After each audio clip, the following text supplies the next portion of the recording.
এরকম মেয়ে থাকার থেকে না থাকাই ভালো। এই ভিডিওটি তার প্রমাণ। ভিডিওটা দেখেন তাহলে বুঝতে পারবেন কেন বললাম। আমি বাঙ্গাসিয়াটা লই গেলাম, আমার হৌরে বইয়ানে ভাত খাবে।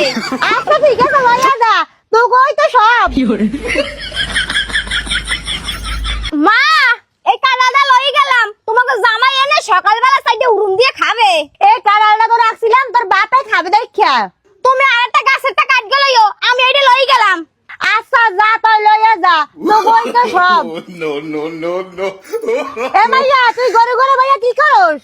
মা আমি ভাবছি কি এই গরুটা লইয়ে যামু, গরুটা বেচকে আমি আমার স্বামীর একটা R15 গাড়ি কিনকে দিমু।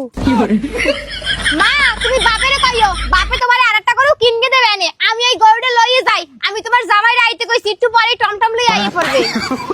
লইয়া যা, তো কই তো সব। কিরে তুই স্যান্ডেল লইয়া কই থেকে লাগছস? আরে মা আমার ফ্যানটা না নষ্ট হয়ে গেছে, আমি গরমের জ্বালায় ঘুমাইতে পারি না। আর তোমার জামাই আমার লাগে ফ্যানের লেগে ঝগড়া করে, হের লেগে আমি ফ্যানটা লই যেতে লাগছি। তুমি বাপেরে কইও, বাপে তোমার আরেকটা ফ্যান কিনকে দেবে নে। আমি লই যাই। খালি আর ঠান্ডা নিবি কেন? পারলে ঘরটা উড়াইয়া লইয়া যা, তো কই তো সব।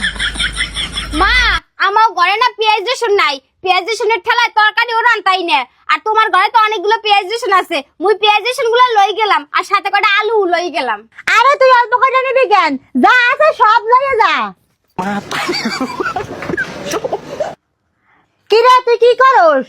আরে মা আমার শ্বশুর বাড়ির ফ্রিজটা না নষ্ট হয়ে গেছে, হেলেগা ভাবছে কি এই ফ্রিজটা আমার শ্বশুর বাড়ি লই যাবো।